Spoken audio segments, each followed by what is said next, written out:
Good morning बच्चों। आज हम कक्षा 9 गणित की क्लास में पढ़ेंगे प्रश्नावली 2.4। 2.4 भी बच्चों आपकी शेषफल प्रमेय से आधारित है, जिस पर पहले भी चर्चा हो चुकी है। आज फिर विस्तार से चर्चा करेंगे और उसके जो भी उदाहरण है या एक्सरसाइज है उसे हल करेंगे। तो प्रश्न नंबर 1 आपका कह रहा है कि बताइए कि निम्नलिखित बहुपदों में से किस बहुपद का गुणनखंड x+1 है। तो बच्चों बताना चाहेंगे कि इसके बारे में हम कल भी बता चुके हैं। यदि किसी बहुपद का कोई गुणनखंड है तो उस गुणनखंड का मान रखने पर यदि शेषफल शून्य आता है तो उसका वो गुणनखंड होता है, अन्यथा नहीं होता है। इसी बात को हम प्रैक्टिकल तौर पर करके दिखाते हैं। जैसे कि प्रश्न नंबर 1 में 4 भाग दिए गए हैं। चारों भागों में पूछा गया है कि x+1 किसका गुणनखंड है और किसका नहीं है। तो पहला भाग जब हल करते हैं प्रश्न नंबर 1 का, तो बहुपद आपका दिया गया है। तो बच्चों बहुपद आपका है प्रश्न नंबर 1 में पहले भाग में x³ + x² + x+1। तो प्रश्न के अनुसार वो ये पूछ रहा है कि जो x+1 एक गुणनखंड है वो इसका गुणनखंड है कि नहीं है। तो ये जांचने के लिए हम पहले बहुपद लिखते हैं, फिर जो पूछ रहा है ये कह रहा है x+1 इसका एक गुणनखंड है कि नहीं है। तो x+1 = 0, तो x = -1 हो जाएगा। यानी कि जब x+1 = 0 तो x = -1 होगा।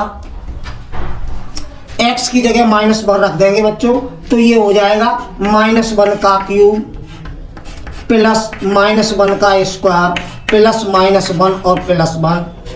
तो इस प्रकार बच्चों x का जो मान हमारा निकला था वो हमने लगा दिया है। अब -1 का क्यूब -1 होगा बच्चों, और प्लस -1 का वर्ग +1 हो जाएगा। यहाँ माइनस प्लस का गुणा माइनस होगा +1। तो हम देखते हैं कि प्लस माइनस की संख्या आपस में कट जाती है, तो शेषफल शून्य आता है।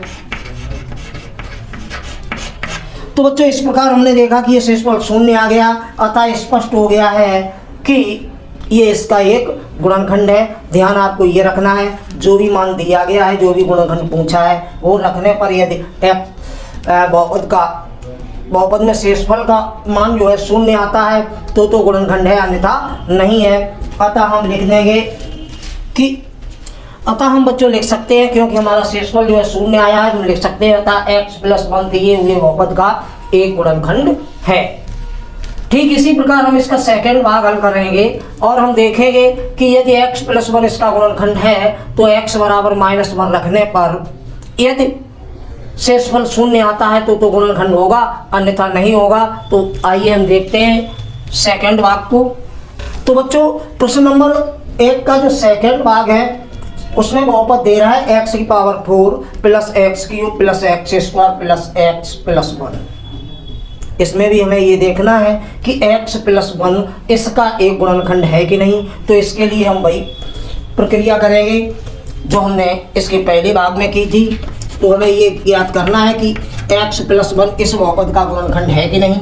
तो हम x+1 = 0, तो x = -1 रखने पर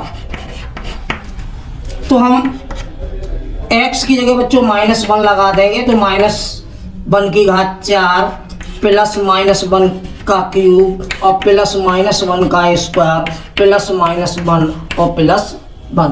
इस प्रकार बच्चों हमने देखा कि x की जो वैल्यू -1 निकली थी वो हमने बहुपद में लगा दी है।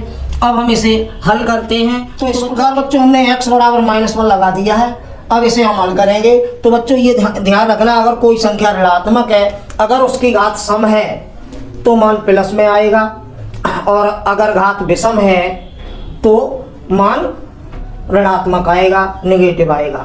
तो जैसे कि -1 की घात 4 है तो ये प्लस का 1 हो जाएगा। ठीक इसी प्रकार प्लस और -1 की घात 3 है तो इसका मान -1 होगा, और प्लस ये -1 की घात 2 है तो प्लस का हो जाएगा। यहाँ प्लस माइनस का गुणा माइनस होगा और +1। अब आगे चलते हैं तो 1 प्लस माइनस का गुणा -1 +1 -1 और +1। इस प्रकार बच्चों x की वैल्यू जो -1 थी वो हमने लगा दी है, हल कर दिया है, तो मान ये आया है। अब हम देखते हैं ये पॉजिटिव है ये नेगेटिव है, यानी कि ऋणात्मक और धनात्मक संख्या कट जाएंगी, इससे ये कट जाएगी, इसलिए शेष फल जो हमारा 1 आएगा। अतः बच्चों ये शेष फल जो है शून्य नहीं आया है। जब शून्य नहीं आया है तो हम ये कह सकते हैं कि x + 1 जो बहुपद है उसका गुणनखंड नहीं है। अतः बच्चों हम लिख सकते हैं कि अतः x + 1 दिए हुए बहुपद का गुणनखंड नहीं है। क्यों नहीं है? क्योंकि शेषफल शून्य नहीं आया है। इसी प्रकार बच्चों आपने पहला और दूसरा भाग देखा। अब हम जो तीसरा और चौथा भाग है ठीक यही प्रक्रिया करेंगे कि दिए हुए बहुपद में x + 1 = 0 और x = -1 रखने पर रख के कैलकुलेशन करेंगे। यदि शेषफल शून्य आता है तो गुणनखंड होगा, अन्यथा नहीं होगा। तो थर्ड और फोर्थ पार्ट एक्सरसाइज तौर पर आपके लिए है, आप उसे हल करेंगे। फिर भी कोई समस्या आती है तो आप हमें कमेंट करेंगे, हम उसका सॉल्यूशन अवश्य भेजेंगे। तो बच्चों ये तो रहा आपका प्रश्न नंबर 1। अब हम चलते हैं प्रश्न नंबर 2 की तरफ। प्रश्न नंबर 2 में आपका कह रहा है कि गुणनखंड प्रमेय लागू करके बताइए कि निम्नलिखित स्थितियों में से प्रत्येक स्थिति में gx px का एक गुणनखंड है कि नहीं है। बच्चों केवल प्रश्न को बदल दिया गया है, आपको करना वही है जो प्रश्न नंबर 1 में करना है।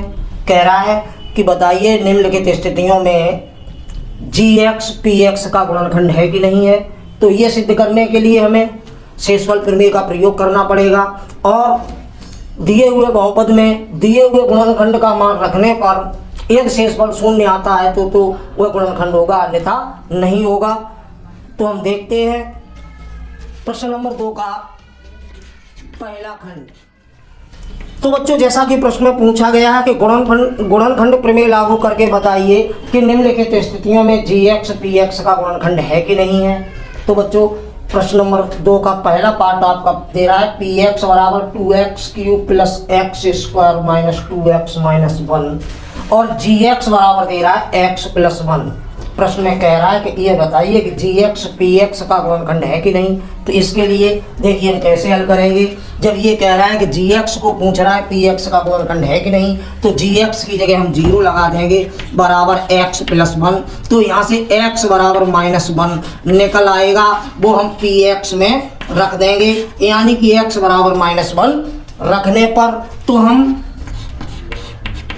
x की जगह -1 लगा देंगे। कहाँ पर लगाएंगे बच्चों? px में। तो px की जगह -1 लगा दिया बराबर 2 × -1 का क्यूब और प्लस -1 का स्क्वायर -2 × -1 और -1।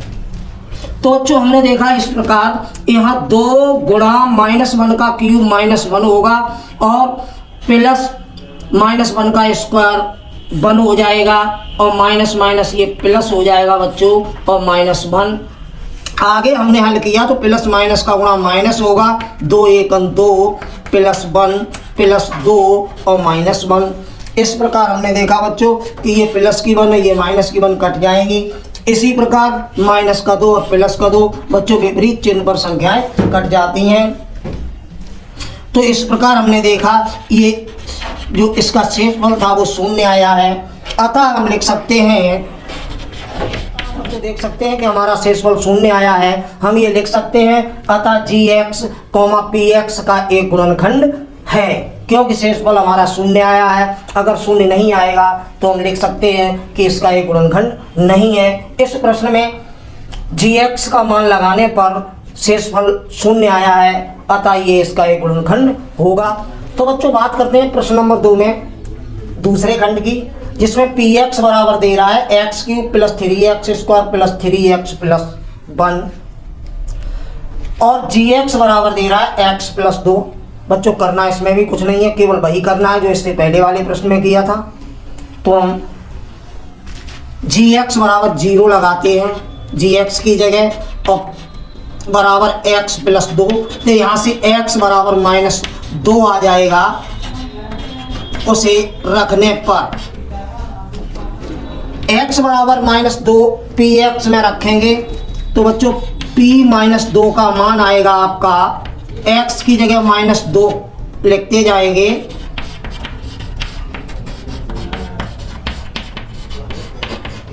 तो बच्चों इस प्रकार px में हमने -2 लगा दिया है, तो -2 का क्यूब प्लस 3 इंटू -2 का स्क्वायर प्लस 3 इंटू -2 और प्लस 1। बच्चों इसे हल करते हैं तो हमने बताया था ऋणात्मक संख्या अगर विषम घात है तो मान ऋण में आएगा। 2 का क्यूब यानी कि 2 दूनी 4 दूनी 8 हो जाएगा, और प्लस यहाँ 3 गुणा -2 की घात 2 है यानी कि प्लस में आएगा 2 दूनी 4, और प्लस माइनस का गुणा बच्चों -3 दूनी 6 हो जाएगा, प्लस 1 हो गया। तो हम आगे देखते हैं कि -8 और प्लस 4 12 -6 और प्लस 1। तो इस प्रकार बच्चों हम देखते हैं कि माइनस और प्लस की संख्याएं बची हैं, तो माइनस माइनस की इकट्ठी करते हैं, तो माइनस के 8 है, माइनस के 6 है, तो 8 और 6 जोड़ देंगे तो 14 हो जाएंगे। और इसी प्रकार प्लस प्लस की 12 और 1 13 हो जाएंगे। तो अब ये संख्या सम और विषम है के चिन्ह विपरीत हैं। अब इन संख्याओं के चिन्ह विपरीत हैं बच्चों, तो ये संख्या घट जाएंगी, चिन्ह वो आएगा जिसकी संख्या ज़्यादा होगी। तो 14 में से 13 जाएंगे तो 1 बचेगा। तो बच्चों इस प्रकार हमने देखा कि शेषफल उसका -1 आया है, 0 नहीं आया है। अतः हम ये कह सकते हैं कि gx px का एक गुणनखंड नहीं है। गुणनखंड कब होगा बच्चों? जब शेषफल 0 आएगा। नीचे लिख सकते हैं इज नॉट 0। तो अतः तो इस प्रकार बच्चों आपने देखा कि px में दिए हुए बहुपद में gx का मान रखने पर शेषफल जो है 0 नहीं आया है। अतः हम लिख सकते हैं कि अतः gx px का एक गुणनखंड नहीं है। तो बच्चों इस प्रकार आपने प्रश्न नंबर 1 के पहले और दूसरे भाग देखे। बच्चों तीसरा इसी प्रकार है, एक्सरसाइज तौर पर आपको इसे हल करना है। आपको सिर्फ प्रश्न नंबर 2 में जो 1 और 2 भाग हल करके बताइए, प्रक्रिया वही करनी है।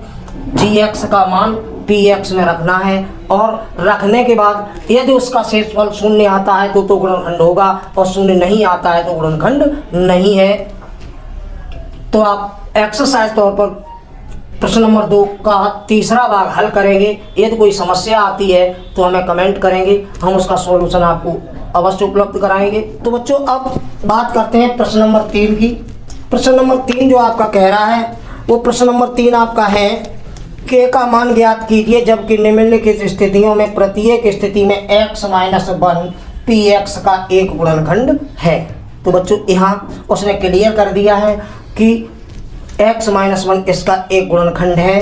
अतः हम ये कह सकते हैं कि उसका शेषफल जो है 0 आएगा, क्योंकि इससे पहले चर्चा हो चुकी है हमारी पहले और दूसरे प्रश्न में। अगर किसी बहुपद का कोई गुणनखंड है तो उसका जो शेषफल है वो 0 आएगा। तो देखिए इसे कैसे करते हैं। प्रश्न नंबर 3 का पहला खंड। तो बच्चों प्रश्न के अनुसार जैसे तीसरे प्रश्न में कह रहा है कि k के वे मान ज्ञात कीजिए जिसके लिए x - 1 px का एक गुणनखंड है। तो बच्चों जब गुणनखंड है तो शेषफल 0 होगा। तो हमने px हमारा दिया गया है पहले भाग में, px बराबर x² plus x plus k का प्रश्न के अनुसार ये कह रहा है कि x - 1 इसका एक गुणनखंड है। तो हमने x - 1 इक्वल 0, तो यहाँ से हम x बराबर 1 रखने पर, और बच्चों ध्यान रहे उसने कह दिया कि ये इसका एक गुणनखंड है, इसलिए px की जगह हम 0 लगा देंगे। 0 किस लिए लगाएंगे कि यदि किसी बहुपद का कोई गुणनखंड होता है तो उसका शेषफल 0 आता है। अतः उसने स्पष्ट पहले ही कर दिया है कि px का x - 1 जो है एक गुणनखंड है। अतः हम px की जगह 0 लगा देंगे और x की जगह 1 लगा देंगे। तो 1 लगाने पर हमारा ये आ जाएगा। तो अब बच्चों आगे के स्टेप में 0 बराबर 1 का वर्ग 1 धन 1 और प्लस k, तो हमारा ये आ गया 0 बराबर 1 और 1 2 और धन k, तो ये k बराबर आ जाएगा -2। तो बच्चों k बराबर -2 आ गया है जो आपका उत्तर है जिसके लिए वो पूछ रहा था। कि k का वो मान ज्ञात कीजिए जो निम्नलिखित स्थितियों में x माइनस 1 उसका एक गुणनखंड है। तो हम कह सकते हैं कि px का गुणनखंड x माइनस 1 तब होगा जब k इजिकल टू माइनस 2 होगा। तो बच्चों प्रश्न नंबर 3 में दूसरे भाग की बात करते हैं। दूसरा भाग आपका है px बराबर 2x square plus kx plus under root 2। बच्चों करना वही है जो प्रश्न नंबर 3 में पहले भाग में किया था। यहाँ भी वो कह रहा है कि px का x माइनस 1 एक गुणनखंड है। यदि गुणनखंड है तो शेषफल इसमें भी शून्य होगा। तो देखिए x माइनस 1, बच्चों इसमें भी कह रहा था x माइनस 1 इसका एक गुणनखंड है। तो x माइनस 1 इजिकल टू 0, तो x बराबर 1 रखने पर। तो बच्चों ठीक उसी प्रकार जब ये कह रहा है कि x माइनस 1 इसका एक गुणनखंड है तो px में जो का मान हम 0 लगा देंगे, क्योंकि अगर गुणनखंड है तो शेषफल प्रमेय से इसका जो शेषफल है वो शून्य आएगा। तो हमने वो शून्य लगा दिया है। अब x की जगह 1 रखने पर, तो बच्चों x की जगह 1 लगा दिया हमने। आगे स्टेप में देखते हैं कि 0 इजिकल टू 1 का वर्ग 1 होगा बच्चों, तो 2 एकन 2 और गुणा k में 1 का गुणा करेंगे k हो जाएगा अंडर रूट 2 हो जाएगा।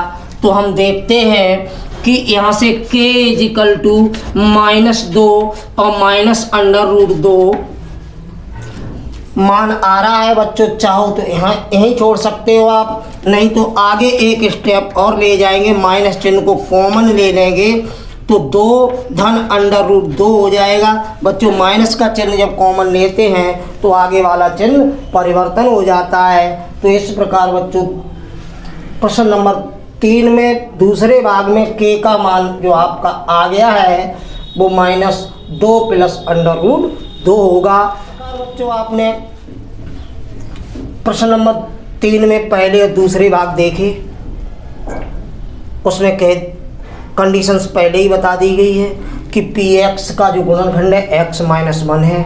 अतः हर किसी में हमें x माइनस 1 बराबर 0, तो x बराबर 1 रखने पर ध्यान ये रखना है जब उसने कह दिया कि इसका एक गुणनखंड है तो शेषफल शून्य रख देना है। जिस प्रकार हमने फर्स्ट और सेकंड आपको एक्सरसाइज तौर पर करके दिखाए हैं, ठीक उसी प्रकार तीसरा और चौथा भाग आप एक्सरसाइज तौर पर आप स्वयं हल करेंगे। यदि कोई समस्या आती है आप हमें कमेंट करेंगे, हम उसका सॉल्यूशन आपको अवश्य भेजेंगे।